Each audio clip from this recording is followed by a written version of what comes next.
The only people that seem to motivate people in politics now are people that can do kind of the rock star approach, do the celebrity approach. Obama, Trump, love him or hate him. I mean, that's why he does what he does. Clinton captured that for a while, but I would say the past 30 years have been characterized by people in well-off, affluent democracies bitching about everything because they are living in well-off, affluent democracies. And I think it tells you that Nietzsche and Eric Hoffer and Francis Fukuyama were all right.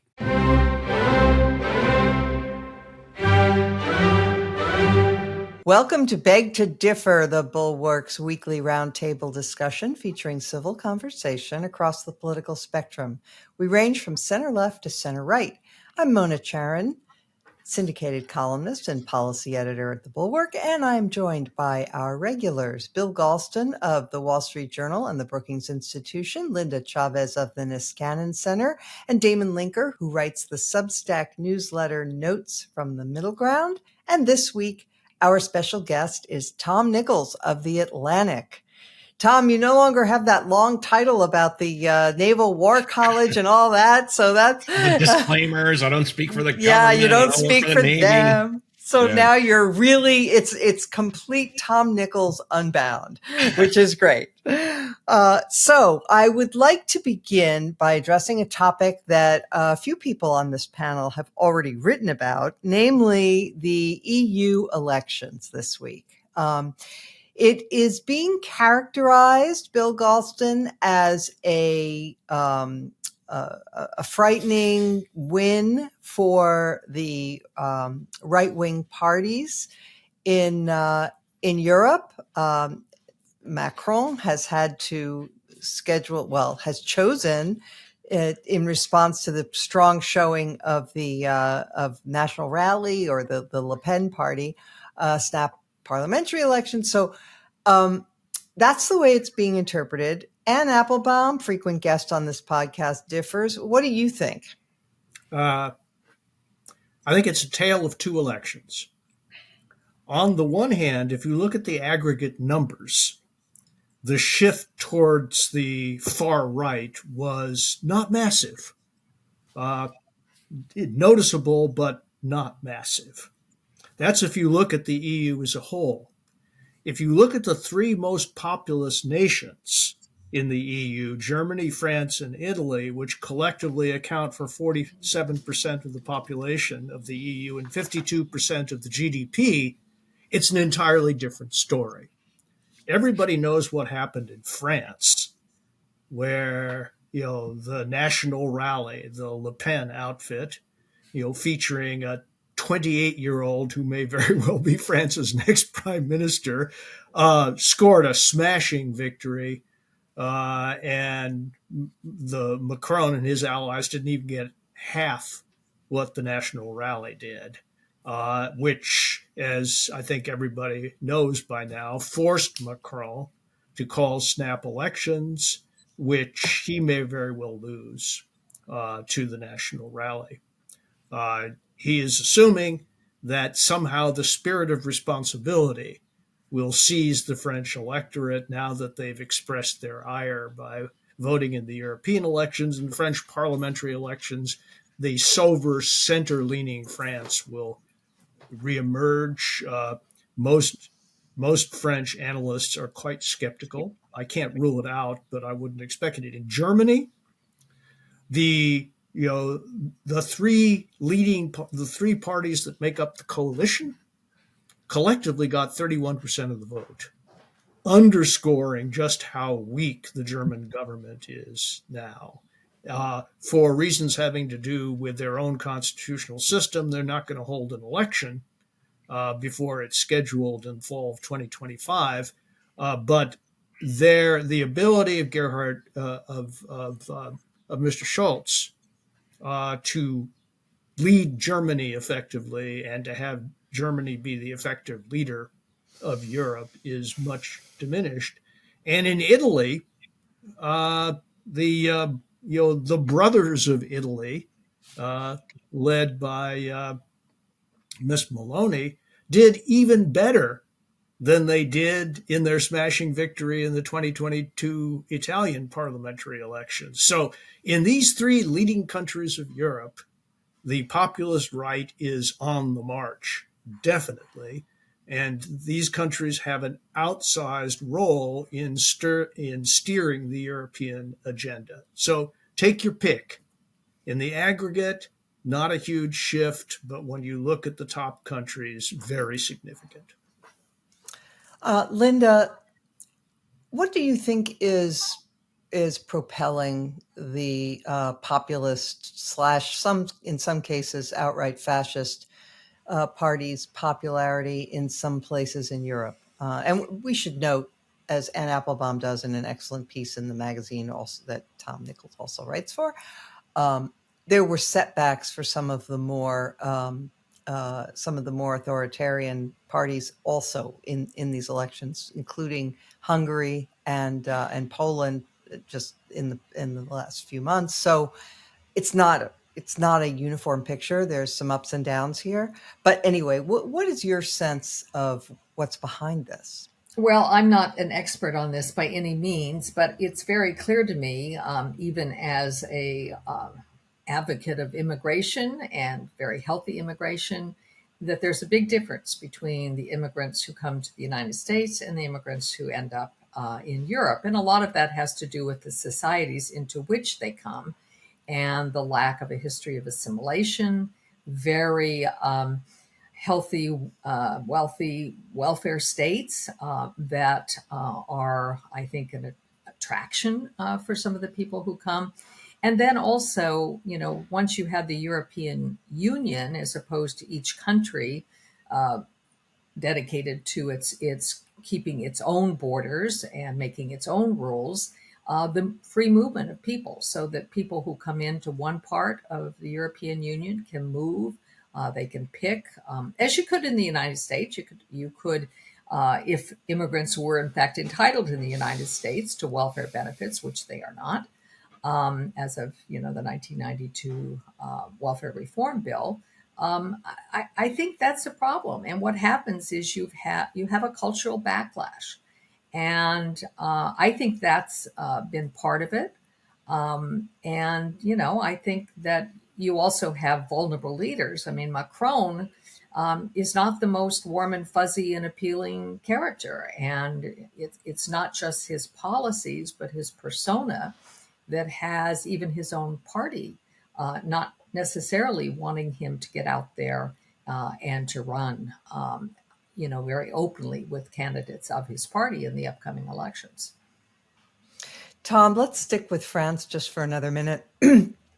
So they have a different system. Every country has its own systems. In France, the way the elections go is there are two steps. So in the European Union elections, the Le Pen party got 31%, which, okay, that's a third of the vote. But in the elections for parliament, you would have to get over 50%. And it's in two stages. And so what Macron is banking on is that, the voters express their displeasure, their pique, but that when it comes right down to it, given a one-on-one choice between the center and the hard right, that French voters are going to choose the center again, as they have many times before. Marine Le Pen has lost again and again. So that's his gamble, right? Yeah. There's a couple of things. First, in terms of the EU-wide thing that we've been talking about, I mean, we should remind people these are elections to the European Union Parliament, right, which Europeans take less seriously. They use it specifically to do stuff like this. And I think Macron, he's betting on saying, oh, is that what you really want? Good. We'll have an election here, and you can prove it by electing all these kooks, to the parliament. But you're right, Mona, that the French system, and actually, as much as I am a partisan of the American system and love our system of separated constitutional powers, I kind of like the French system. For one thing, they have a bicephalous, you can tell I used to teach political science, right? They have a bicephalous executive. So they have a head of state and the president, but they have a daily head of government in the prime minister, who share executive power. But what I really like is this two-step process where in the first step, everybody kind of gets their yah-yahs out and says, Marine Le Pen. And then, they have a second round where everybody kind of sobers up and says, yeah, okay, I've shown how angry I am. I mean, imagine if the Brexit vote had been a 2-round vote, or imagine if the American presidential election every 4 years was a 2-round vote and you couldn't win it with a plurality. Yeah. Which Bill Clinton did, which George Bush did, which Donald Trump did once. I'm just not as worried about this, in part because I think, to paraphrase Clemenza in The Godfather, these things got to happen every 5 or 10 years, it just gets the bad blood out. With that said, it is really disturbing that the 3 most populous countries, the 3 economic powerhouses, have all of this well of resentment, among economies that are powerful economies. And I keep going back to this problem of, bored and decadent post-capitalist societies just looking for somebody to fight with. But the other thing we have to add here when we're in France is we have to kind of look across over at the cliffs of Dover and say, if this were such a big right-wing storm overtaking Europe, the one guy that doesn't feel that way is Rishi Sunak, who's about to lose his job to Labour. So, when we're looking at these EU elections as, harbingers of things, I'm a little less, maybe it's just my nature that I'm a little less inclined to panic over this, simply because I'm several of us here are conservatives. I admire the EU. My heart swells when I hear the ode to joy. But, when the thing was created, I was like, great, a huge transnational, boondoggle of a bureaucracy. If I were a French voter, I'd probably be voting against the EU. And when I go to Brussels, and every other building is an EU building, I feel like I'm, in some sort of madhouse there. So, it's important to remember that the EU is this weird creature in and of itself, and that people love to throw rocks at it, and not for entirely undeserved reasons. Even though I thought Brexit was stupid, I feel about the EU the way I feel about the Iran nuclear deal. Probably wasn't a good idea when it was conceived, but it's there. It's better than the alternatives, and people should stay with it. But so even in France, I think the gamble that you mentioned that Macron is taking is actually probably this is going to come back and bite me in the butt. I can feel it, but I think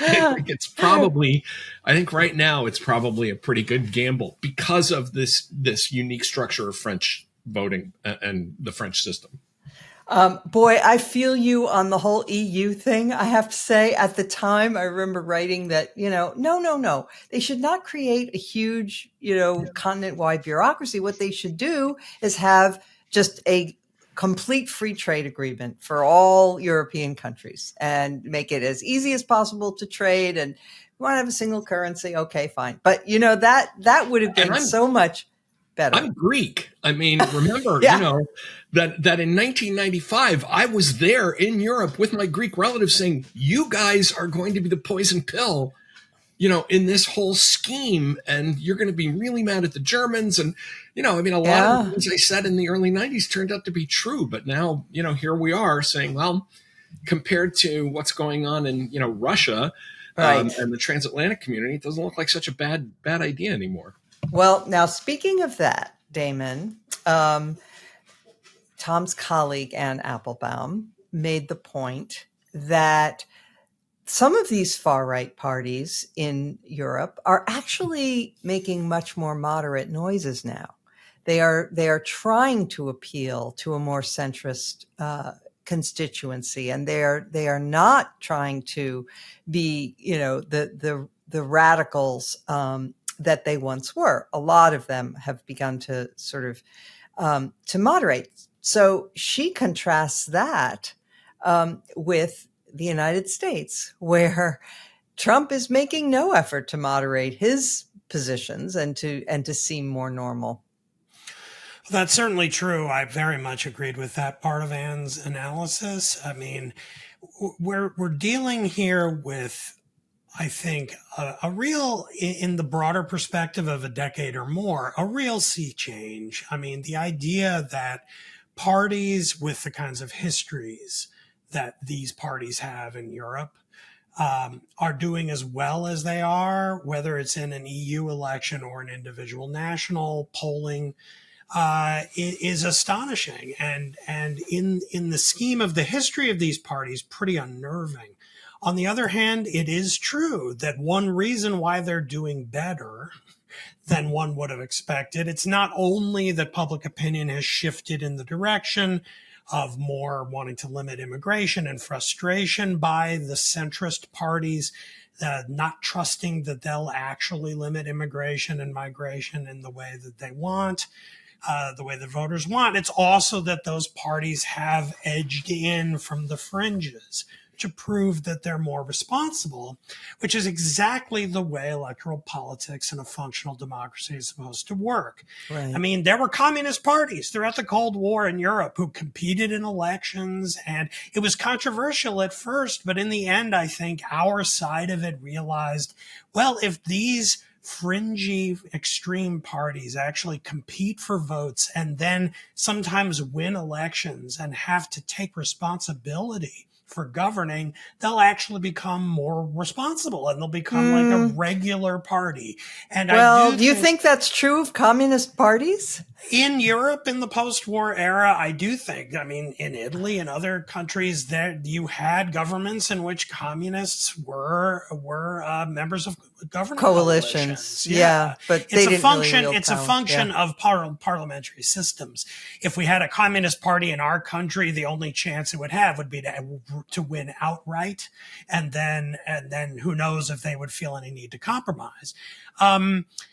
My point, though, is that I think it is a good thing overall, given the shift in public opinion toward the populist right, that those parties are edging in from the extremes.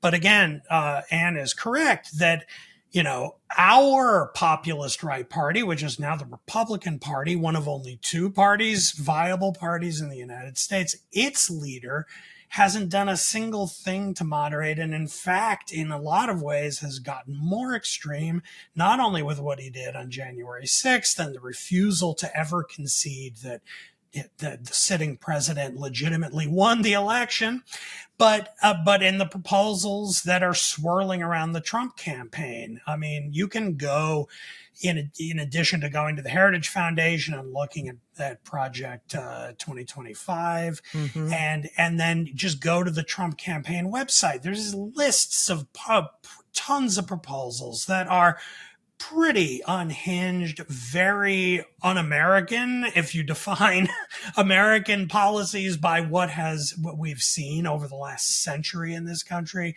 on a range of things, from trade and immigration to economic policy, tax policy, foreign policy, all of it.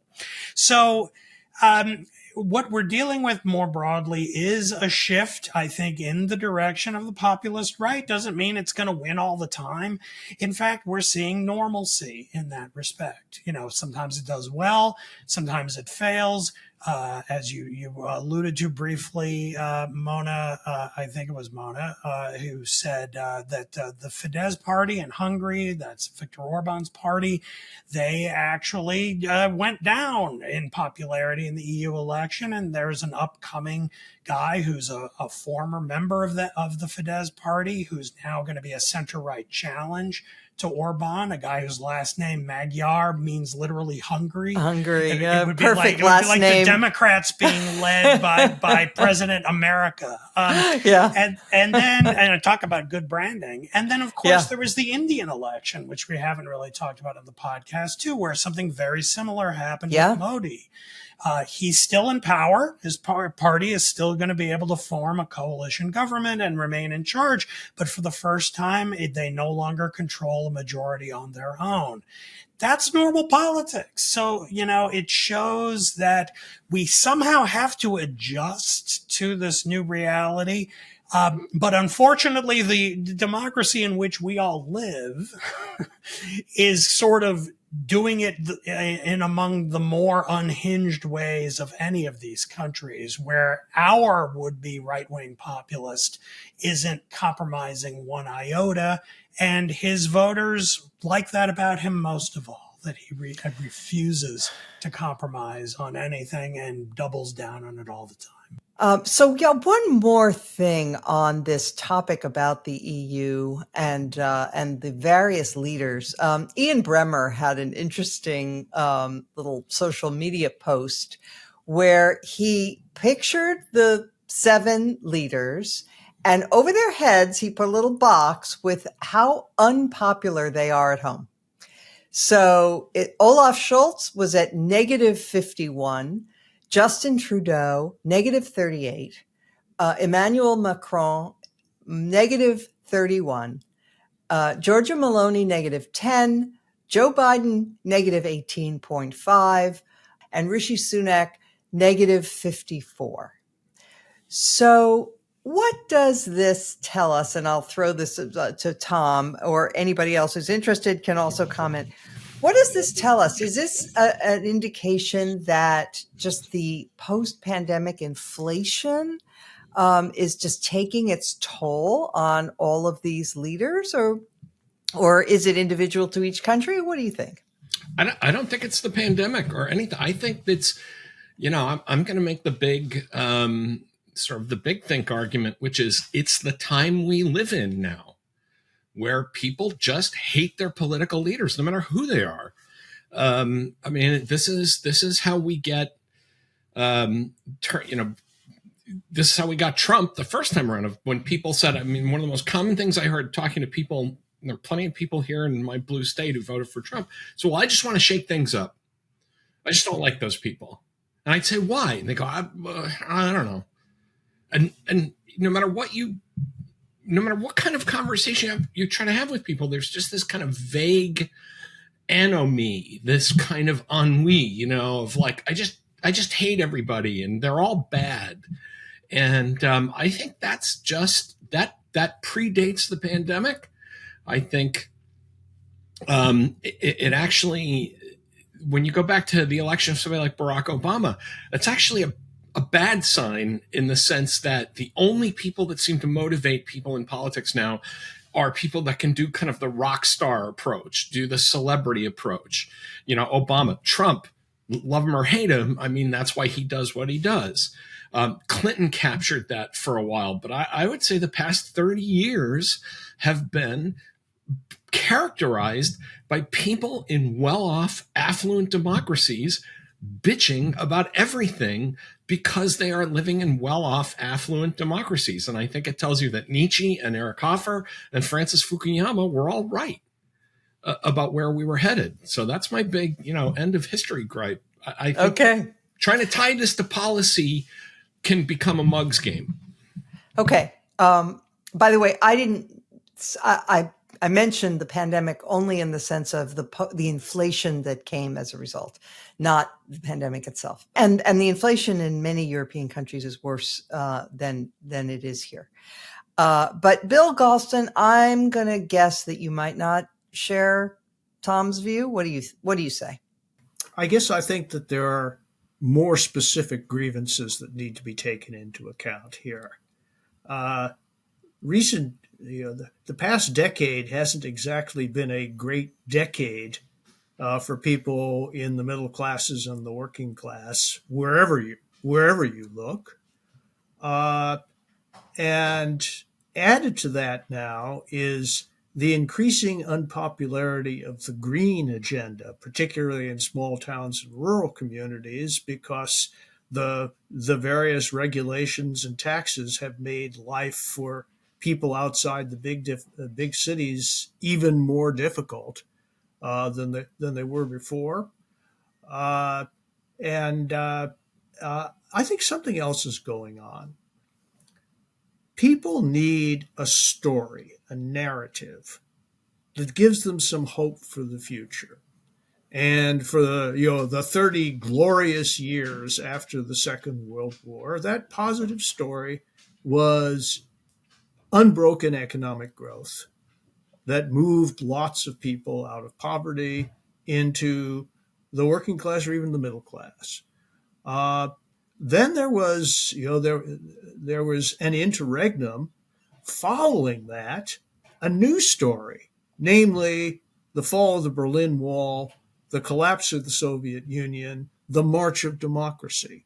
And that was invigorating for a while. But as we now know, that good news story, Sam Huntington's famous third wave of democracy, came to a screeching halt in 2005.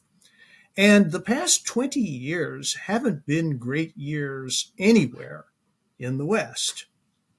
And I think the sense of stagnation, of anomie, of traditional center-left and center-right parties, either in combination or circulating, just rearranging the deck chairs without seriously addressing any of the accumulated problems.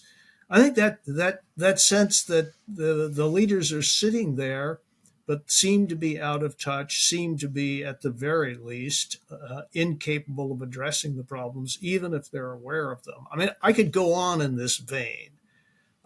So I think I'm not rejecting Tom's phrase, the times we live in, but I think it's necessary to unpack them. And it's not just affluent people bitching and moaning. It's mainly the people who aren't so affluent, who feel their lives adrift or even going backwards, that are driving this. Boy, I beg to differ with a lot of that. And we could spend the next hour really delving into this. But unfortunately, we have other topics we have to get to. But I'll just briefly say, and then we'll hear from Linda and Damon. I will just briefly say, I do think there is a little bit of truth to what Tom is saying, because Bill, you say, the first 30 years after the Second World War were characterized by this optimistic, increasing living standards for the working class and so on. Well, they were increasing, but they were increasing from such a low level. We had just been through a global war and the Great Depression. And so it felt like there was a tremendous growth of wealth, but it was really just in comparison to where we had come from. Whereas the past 30 years have seen really dramatic increases in wealth in the developed world that people don't actually appreciate because they started at a higher level. But that's my quibble with you. Linda, what's your sense? Well, in the United States, there have been enormous demographic changes that have caused tremendous anxiety. There was also public policy changes in the aftermath of the civil rights movement, and there was built up resentment, I think, against some of the programs put into place among working class whites. And that's really the base of Donald Trump's populist movement. He's trying to make overtures to Hispanics and to blacks, but his real power is in working class whites who do not have a college education and who feel aggrieved and have lots of grudges against what they see as elites favoring people of color. Many of the policies, even the Biden administration, the emphasis on diversity, equity, and inclusion, even if it's not as significant as I think the far right is suggesting, and I don't think it is, it nonetheless, I think, raises anxiety. So I think there is that middle class and lower middle class anxiety that is taking place. And you couple that now with them having to pay more for their gasoline and for their groceries, and you have the makings of a kind of populist revolt. And unfortunately, I think it may manifest itself at the polls in November. Not something I want to see, but I do fear that it's going to be powerful. So, Damon, to make the opposite argument from the one that I just did a minute ago, just for the sake of discussion, people could say, look, leave aside however much the middle class might have, profited and improved their living standards over the last 30 years. The fact is, right now, everybody's paying more for groceries and for rent, and that's enough to explain people's dissatisfaction with their leadership. Well, the I mean, I love big think topics, but this is so huge that I'm It is almost huge. inclined to say all of the above. Every single thing all of us have said at different levels of analysis, there's a lot of truth to it. And I would include, Mona, what you just said as kind of the most proximal, like the closest one that's right before our eyes with the Biden administration in the last few years in the United States. But of course, you know, we've referenced in this podcast so far France, Germany, Italy, Hungary, India, I brought in with Modi, the United States. This is happening all over the democratic world, which points to causes that go beyond the last couple of years, go beyond the history in this country of the last few decades. Right. Something structural has happened. So my minor contribution to this list of all of the above that I want to affirm a lot of truth to everything everyone has said is the somehow our internet wired networked world is making citizens in democracies far more kind of keyed in to what's going on in their own countries and all around the world. There's a dimension in which even though this populist nationalist upsurge is nationalist, it's about particularism over the global. It's all at a higher level. I think it's a function of a wider globalization that is still going on, that there's a kind of solidarity across countries among people who I think Mona and Linda and Bill in different ways have all said, people who feel like they're getting screwed. They're getting the short end of the stick somehow. And what's the evidence? Well, look, all those people I see online who have more than I do, who have more power than I do. And then we have media companies whose profit margin is driven by clicks and negative stories and kind of inverse, chemical reactions in the brain that get people agitated and angry. There are all of these structural changes that end up empowering the kinds of forces that are doing better all over the world. Again, it's not a revolution where like suddenly the whole world is going to be fascist tomorrow. It's that the old center-left, center-right coalitions that governed places for decades has weakened. It hasn't gone away entirely, but it's gotten weaker. And it's being replaced by this raw, nastier, angry populist movements in different countries. And that there is that structural component of it.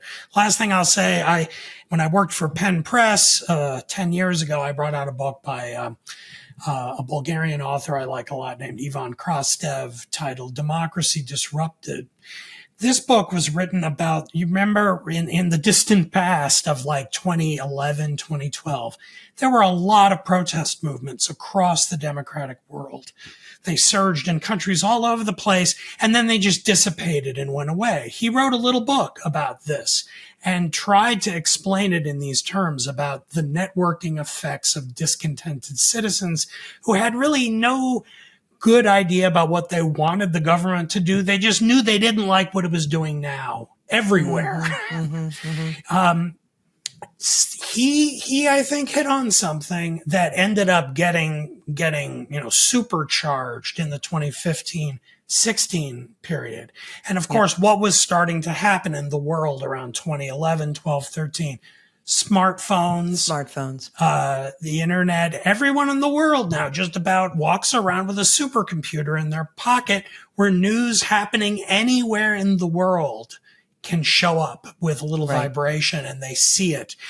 We are going to take a long time for we human beings to figure out what this means for how we govern ourselves. Right. And it isn't just news, alas, it's propaganda. Of course. Yes, absolutely. Yeah. Okay, let us take a moment and hear from our friends at Babbel.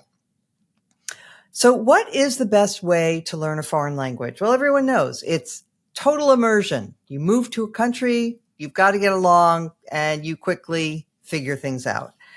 But of course, that is not available to most of us. And yet most people would like to learn a new language. In fact, 1 in 5 Americans have learn a new language on their bucket list. So if that's you, urge you to take a look at Babbel. Babbel is an online program where they give you very simple, easy to follow instructions, and it's interactive. It beeps, you pronounce things, it tells you whether you got it right. You hear native speakers, modeling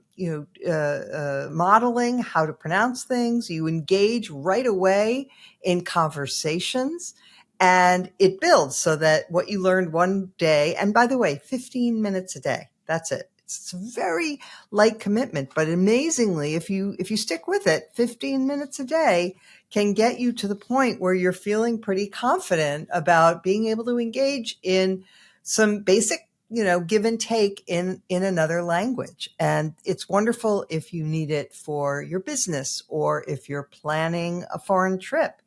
And so this is a great program, very, very well designed. And so it is something that has 16 million subscriptions already, and it has 14 award-winning language courses. Plus, there is a 20-day money-back guarantee. So here is a special limited time deal for our listeners. Right now, get 55% off your Babbel subscription, but it's only for our listeners. And you go to babbel.com/beg-to-differ. That's BABBEL.com/beg-to-differ to get 55% off. Rules and restrictions may apply. Once again, it's babbel.com/beg-to-differ. And we thank them for sponsoring this podcast.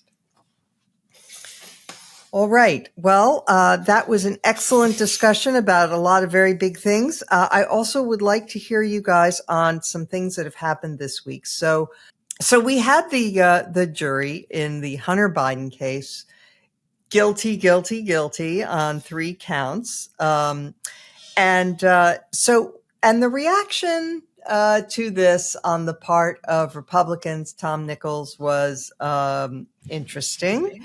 They were saying that this is actually a deep state conspiracy to help the Bidens, because this way Biden will be, well, let's put it in the words of Marjorie Taylor Greene, who's always the best representative of the completely lunatic mind of the worst members of the GOP. Quote, Hunter Biden just became the deep state's sacrificial lamb to show that justice is balanced while the other Biden crimes remain ignored, unquote. Yeah, I shouldn't be laughing because it is so just, it tells you how detached from reality, how kind of psychotic the Republican Party has become. But, and I think I want to say it was George Conway who fired off a tweet at Stephen Miller, who basically said, if all outcomes prove your theory, then maybe you have a crappy theory. Because what it really shows you is that this isn't about, and this kind of echoes some of our earlier discussion, but where the Republicans are concerned specifically, none of this is about anything. It's about power. It's about winning. It's about kind of making sure you're all hating the same people for, these various foggy reasons about elites and, people looking down on you and resentment and Nietzschean ressentiment. It's not, I think this is always been the problem over the past several years, particularly for anybody who's not a Republican and who opposes this kind of behavior, is that it's nailing Jell-O to the wall. There's nothing to respond to. No matter what happens, it's always the deep state and, the Bidens are super villains. I love this idea that Joe Biden is this like doddering old fossil who also is, this James Bond supervillain. It's kind of the flip side of the way people on the left used to talk about George W. Bush, right? He's a complete idiot. He can't tie his shoes, and he masterminded 9/11 and the Iraq Right. War hoax. And, I mean, it shows you that we have become, as a culture, childlike in our inability to perceive nuance or to have any understanding that the world is not a big movie in which we are the main characters. And so I mean, the Biden thing came out, and the Biden verdict came out, and I said, it will be entertaining to watch the Republicans kind of tie themselves in knots about why this is really bad for Joe Biden. In the end, I don't think it's going to matter that much. If anything, I think, kind of like when Trump attacked Biden during the debate about his son, that, Americans, there's still millions of Americans who say, that's dirty pool. That's, fathers have a right to love their sons no matter how screwed up they are. Yep. But Biden is not the first president to have had family members who've had problems. Yeah. Not the first American. And not the first American. Yeah. But, so Linda, it does though, despite all of their, histrionics on the Republican, it does complicate their narrative, because they wanted to say that the justice is rigged, that they're only going after Donald Trump and Republicans, and it's not, it's not even-handed. That's all a joke. And of course, you've seen that the Biden Justice Department went after Joe Biden's very own son, and has gone after Senator Bob Menendez and Representative Henry Cuellar. So it's inconvenient for them, right? And do you think it has? Do you think it has? You think voters are going to perceive that? I don't know. I wish that the rule of law mattered to more people and more voters than I think it does. I think we use the phrase and we assume that, everybody understands the rule of law in the same way, but I think, again, they probably don't. I do think that it isn't just that the Justice Department pursued these charges, which, by the way, many observers suggest were unusual for them to pursue. And of course, it all came about because there was a plea deal about a year ago, and Biden backed out of the plea deal because he wanted some assurance that there would be nothing that the Justice Department would come back and pursue him on. He was going to agree to plead guilty in the tax case and in the gun charge, but he didn't get that assurance from the special counsel. And I think the problem is also complicated by the fact that obviously Joe Biden loves his son. I mean, the right was, some of them were making a big deal about his embrace of his son. What father would not embrace their remaining child in such circumstances? It's remaining child from his first marriage in such circumstances. Right. But I think he really did himself a favor when he was asked, he meaning President Biden, when he was asked whether or not he would grant his son a pardon. And he said, absolutely not. Now, of course, the other side jumped on he didn't say he wouldn't commute the sentence. No, he didn't. And I don't think he will commute the sentence. I hope he does not. There is something sort of uplifting about the fact that even the child of the President of the United States has to abide by a jury verdict. And of course, that is exactly what Donald Trump is trying to avoid doing. It will be very interesting. It's only a few weeks away that Donald Trump is going to receive a sentence. And it's going to be, very interesting to see how people respond to that. Yeah, Bill, he was first asked, will you, this was before the verdict came in, will you respect the jury's verdict? Biden said yes. He said, will you pardon him? And he said no. That, until it seems just a blink of an eye ago, would have been just the most unremarkable thing you can imagine. Everybody acceded to those kinds of mores that, of course, the president would not attempt to bend justice for a family member. That was just beyond consideration. that we're no longer in that world. I just think Biden deserves credit for modeling that norm. What do you say? Well, I couldn't agree more.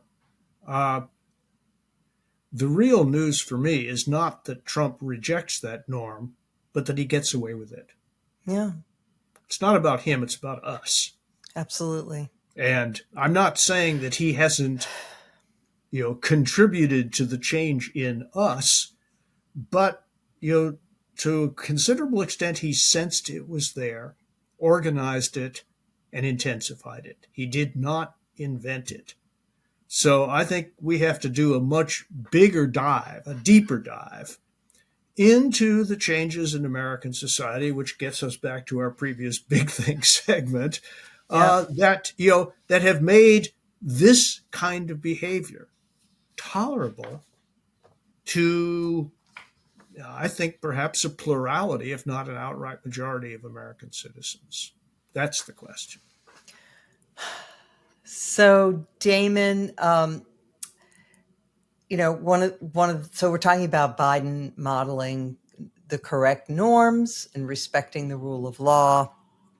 And here we are, looking at a world in which somebody who is a convicted felon is also, a candidate. There were some, of course, more than one person over, the last few days on social media said, okay, after the verdict for Hunter Biden came down, said, okay, that's it. I never liked Hunter Biden, but now that he's a convicted felon, I will crawl over broken glass to vote for him. I was one of those. Okay. So there you go.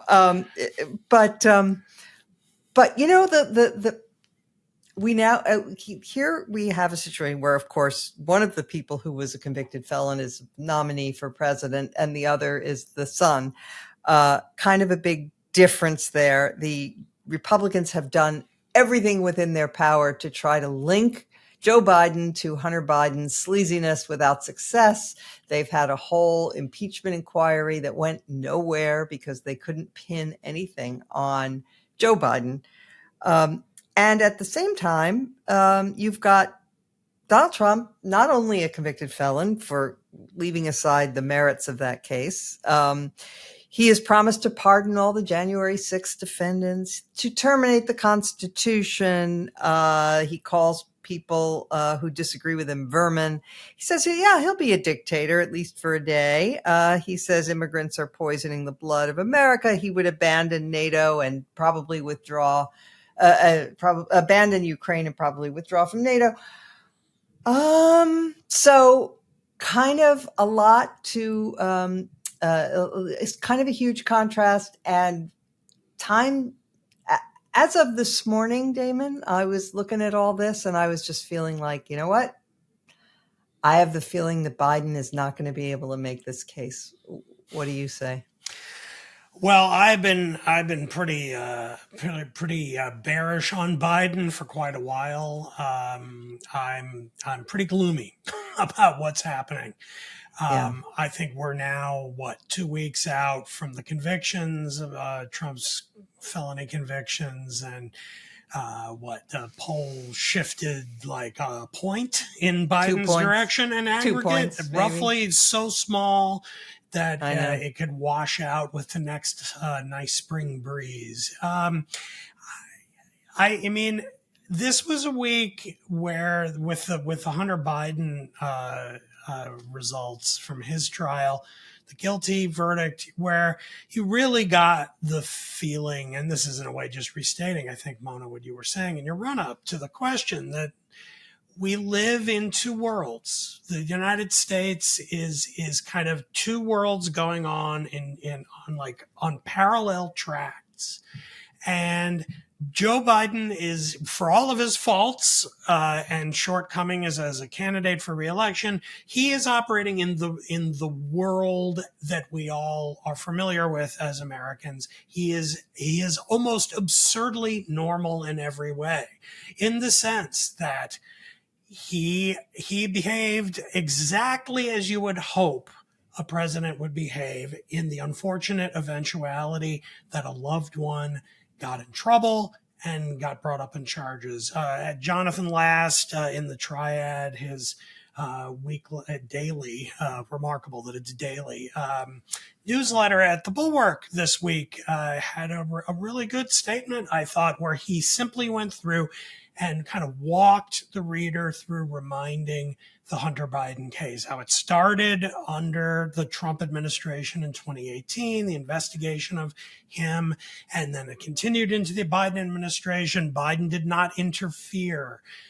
He acceded to the request that that the investigation be turned into something under the independent counsel statute. And it just, at every single step, when you could have imagined that Biden would do something to place a finger on the scale to help his son, he refused to avoid any appearance of impropriety, all the way down to his statement, which was perfect upon the news of his son's conviction, and then including giving him a warm embrace as any parent would, and a statement that we love our son. No kidding. I would hope so. Yes. I mean, so all of this happens, and I actually don't have that much to say about the Republican response, because I actually think, compared to what I would have expected, it was pretty muted, because I think a lot of Republicans, no matter how cynical they've become, recognize that there's not much here. Like, we can't really get Joe Biden on this, because Biden hasn't done anything inappropriate here. And so the ability to get traction outside of the kind of right-wing Republican echo chamber is, I think, pretty minimal at this point. But on the other hand, as we've also indicated, where's the credit for Biden for doing what's right? That's the problem with doing what's right, because the people who will be impressed by that sort of expect that's the baseline. That's the minimum of the president. That's not that he did anything to make my life better or advance the interests of the United States. That's just the president doing what presidents are supposed to do. So of course he did that. That doesn't make me like him anymore. That just means he's president. But yet Trump lives in this other world where he can say, and when he was president, often do something totally different. And two standards operate, and how you puncture that and make the two worlds speak to each other. I mean, that's this crazy situation that Biden finds himself in trying to win this year. I don't know how to do it. Yeah. Okay. Well, I wanted to get into the really knotty problem of Hamas and Israel, but it is such a deep topic and it requires so much deep diving that I think we won't have time for it today. But I would just say,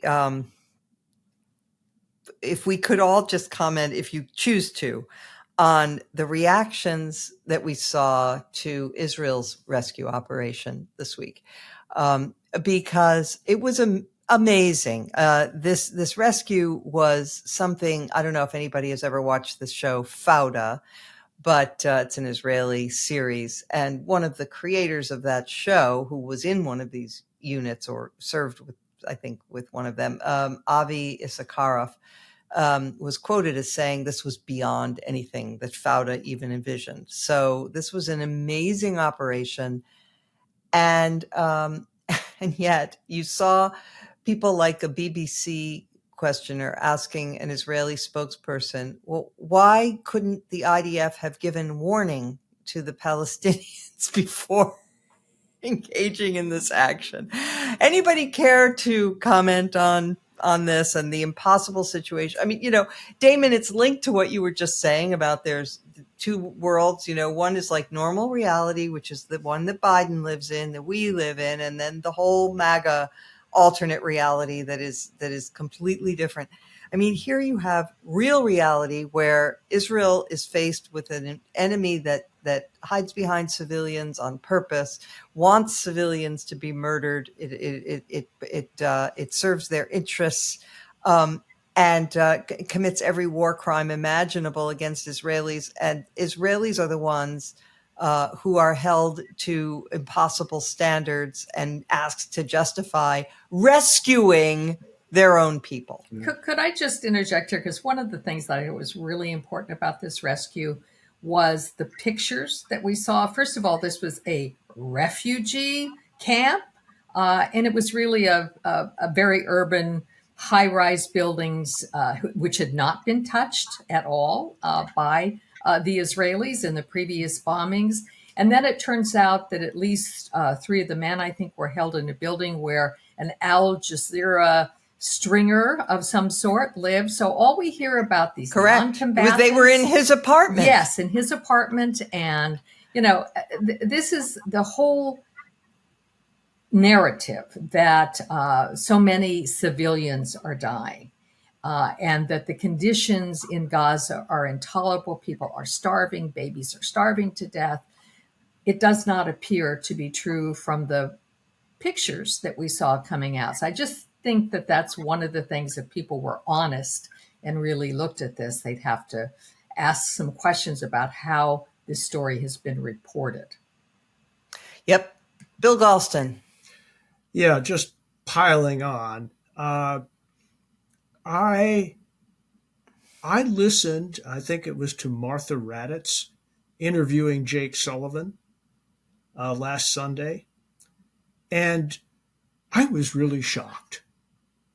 She just kept on hammering him, about the civilian deaths involved in the raid, question after question after question, and Jake just kept on saying the same thing.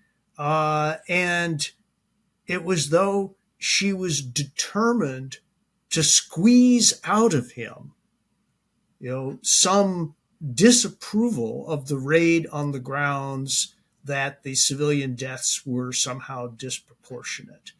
And he rightly refused to go there. But I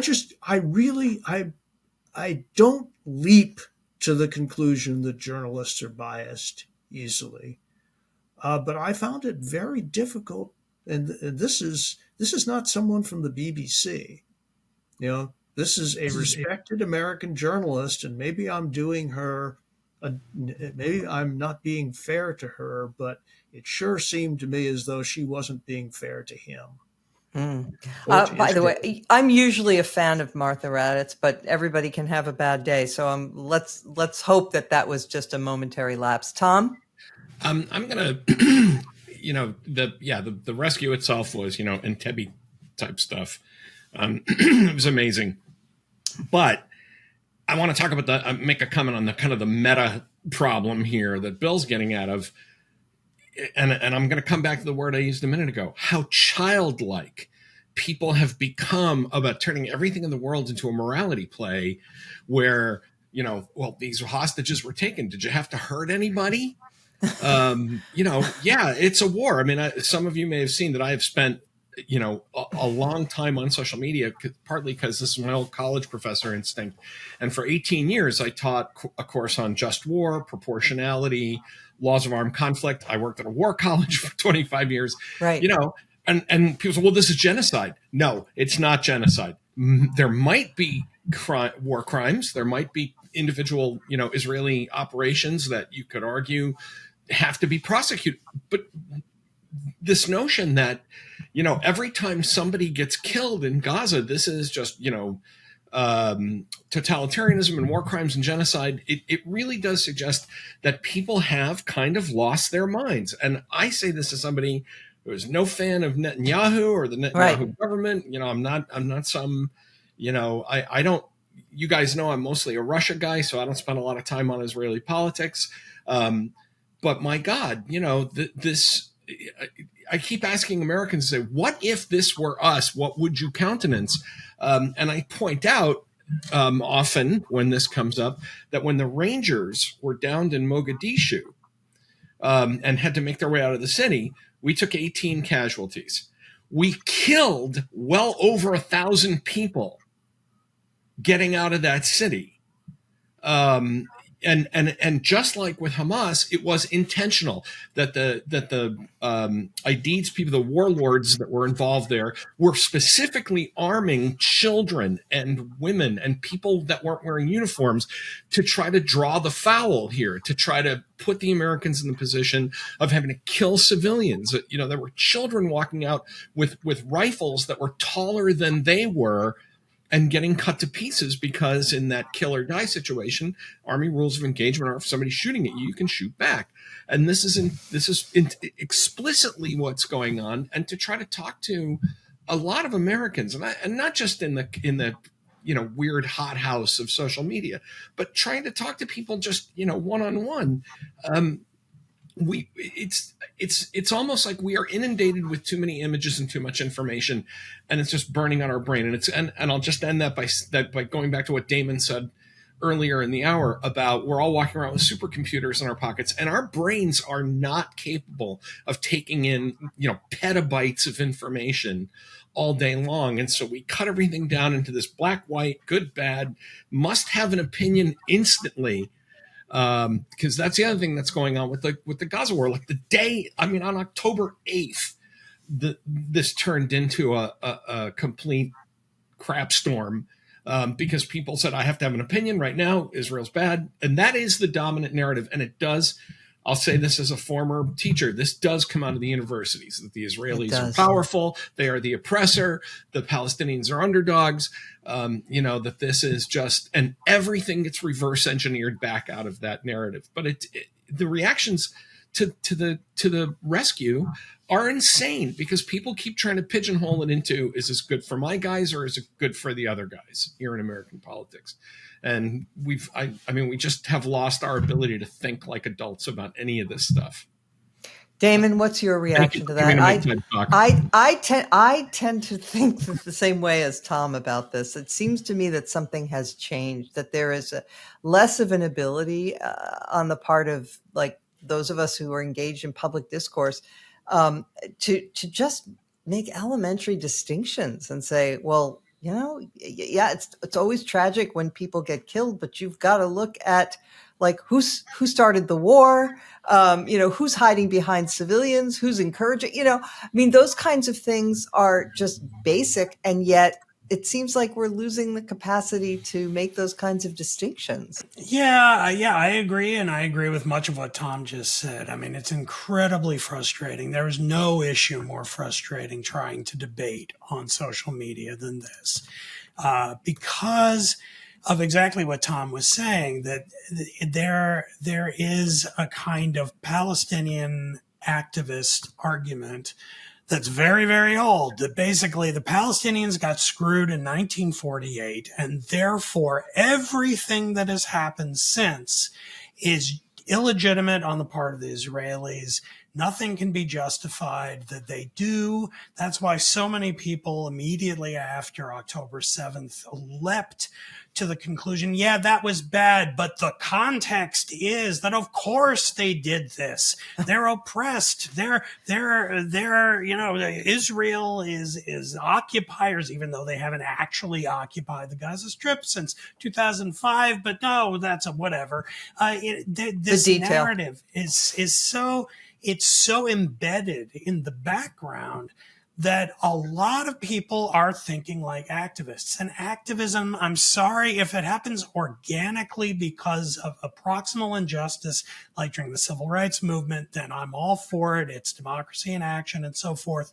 But there's a kind of activism thinking that is now pervasive throughout public schools and especially in colleges, that basically people think, and the kids are taught, that politics is being an activist. And what is being an activist? It's reducing a complex reality down to slogans that can be chanted and memorized and used like advertising copy.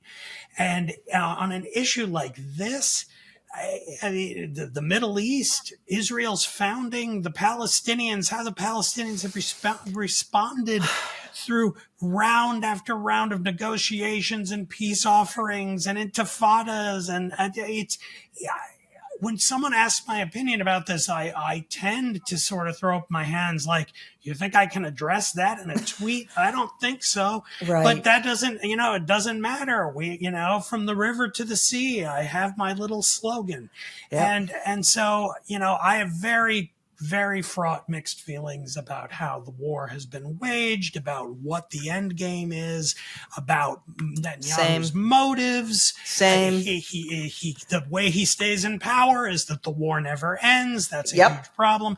I could go on and on. But the point is that the commentary that you see in response to rescuing 4 hostages being held by murderous thugs who would love to wipe Israel from the face of the earth is simply not serious, but it has this kind of moral dudgeon about it because of 1948. And there's so much history intervening. I don't even know how to respond when people say it, and they say it all the time because it's the ad copy. It's the activism. You're so right, and well said. And it reminds me of a book I read about the Russian Revolution and about these young commissars who were on a train headed out to some place to get their assignments, and what they were doing when they were on the train is repeating the slogans to make sure that they had the wording of the slogans exactly right, because that's how activists think, right? They don't think, they just recite slogans and feel virtuous because they are, brainwashed morons. Okay. Let us now turn to our final segment, highlight or lowlight of the week. And I will start with Bill Galston. Well, for me, the lowlight is a no-brainer. The Russians have just announced that they are going to try Wall Street Journal reporter Evan Gershkovich as a CIA spy. Vladimir Putin's cynicism and brutality simply have no bottom. Right. He is indifferent to human life and to truth, and it's a toss-up which one he is more indifferent to. The whole world knows that this is a complete sham, and that he's using this innocent reporter as a bargaining chip to try to get something big out of the United States. Words really fail me. This is just an abomination. Amen, brother. Tom Nichols. My low light is a kind of a small thing, but of course I'm the guy who quit the Republicans over Susan Collins, so I get angry about small things. Earlier this week I was watching John Bolton talk to Stephanie Ruhle, and he lays out the case masterfully against Joe Biden and against Donald Trump, and why Trump's going to be terrible, and how all these bottom feeders are going to be the staff and they'll be vetted. It's going to be his exact words, a dangerous situation, because these third stringers are going to be vetted to make sure that they won't do what Mike Pence did. And then he says, but of course I'm not going to vote for Joe Biden. And I guess the reason that tipped me over the edge for a low light is because it's been the end of a string of these things, and it's made me so angry that I'm actually writing about it today. So by the time this comes out, the piece will be out, of these guys that are, I call them the Jimmy Clean Hands guys, from a character in Once Upon a Time in America, who, this union boss is like up to his neck in corruption, but I didn't touch any of it, and it wasn't me. And Paul Ryan, oh yes, Donald Trump, total danger to our democracy. Of course, Joe Biden's terrible. Look, if you don't want to vote for Joe Biden, I understand that. Don't make the case that Donald Trump is a terrifying threat and then say, but I'm not going to do anything that actually would tarnish my reputation in the 1996 Republican Party that no longer exists, and say that I just can't, because they're just equivalently bad. I mean, we've been talking here today about Joe Biden. I think, I'm trying to remember who said it. Might have been Damon. Absurdly normal. What a great phrase. He's just absurdly normal. He has things he's done that none of us here will like. He's done things we would agree with. He's a normal human being. Meanwhile, the other guy is talking about trashing the Constitution, destroying the civil service, capturing the military, putting his opponents in jail, and why he wants to fry sharks with boat batteries. The guy is completely off his rocker, and all these prominent Republicans keep stepping forward and saying, this is a deep danger, guy's unfit, he's terrible. Of course, I'm not going to, and it's especially galling when you think there's been an argument made now that Virginia is a swing state. I'm not sure I really buy that. But, if you're John Bolton and you live in Virginia, yeah, your vote could matter. Paul Ryan, Wisconsin, your vote's going to matter. 10,000 votes could make the difference. And all these guys saying, well, I have deep concerns, but they all remind me of Bill Clinton talking about preserving his viability. And I just find it really cowardly. I almost admire somebody like Bill Barr more, and I can't stand Bill Barr, but when he comes out and says, yeah, I'm going to vote for him, I'm going to get stuff I want. Okay, I think that's morally reprehensible, but at least it's clear and it's not mendacious. So that's my low light. And again, I apologize for the rant, but it just made me so angry to watch 10 minutes of this and then have him say, but of course I'm not going to do anything to stop him. You can rant on Beg to Differ any old time, Tom. Thank you. I feel at home. Linda Chavez. Could I just add a word of praise for Tom? And I remember a conversation I had in 2016 when I was wringing my hands because I didn't want to vote for Hillary Clinton. And a friend said, it's a binary choice. And I regret to say that I didn't take that binary choice and wrote in Marco Rubio. Just embarrasses me to remember that. So I have a highlight. It's going to pick up on something that actually Bill was talking about earlier. It's from Persuasion, one of my favorite Substack places to visit. It's called No, You Don't Have the Power to Stop Climate Change by Kiko Toro. It's not anti-climate change. It is noting the very obvious fact that we can do all we want in Western industrialized countries, and we should do lots of things to reduce our impact on climate change. But the fact is, it's going to be India, China, Indonesia, Russia. These are, Russia not so much because it's not that populous, but certainly the first three are going to determine climate change. And they are not about to switch to electric vehicles and stop the kind of pollution because they're industrializing still. And they've got poverty, and that's their focus. So it's a sobering article. I think it's well written, and I think it just should teach us not to engage too much in the kind of hubris we sometimes do. Thank you for that. My own little tiny editorial comment that I would just add is one thing we can do is help them develop the technology for small modular nuclear reactors. And kudos to Bill Gates, who's putting his money behind exactly that. Damon Linker. Well, my choice this week is definitely a highlight. This is a new book by my favorite lefty writer out there. If you know him from Twitter or X, don't be misled. He can be irascible and kind of insulting there sometimes. His name is John Gantz, G-A-N-Z. But he's a really smart guy, a funny guy, and he has a new book out that is just fantastic. You know that I mean it, because if you get the book, you'll find my blurb on the back. It's titled When the Clock Broke, Con Men, Conspiracists, and How America Cracked Up in the Early 1990s. It is smart, incredibly literate, and very, very, once again, funny. It is a funny book. It mixes high and low in the same paragraph, from, riffing about Samuel Francis, the kind of paleocon loon who ended up being a kind of prophet of Trumpism, to like John Gotti and his comments in the courtroom and all kinds of stuff. We're all old enough here that we lived through the 1990s.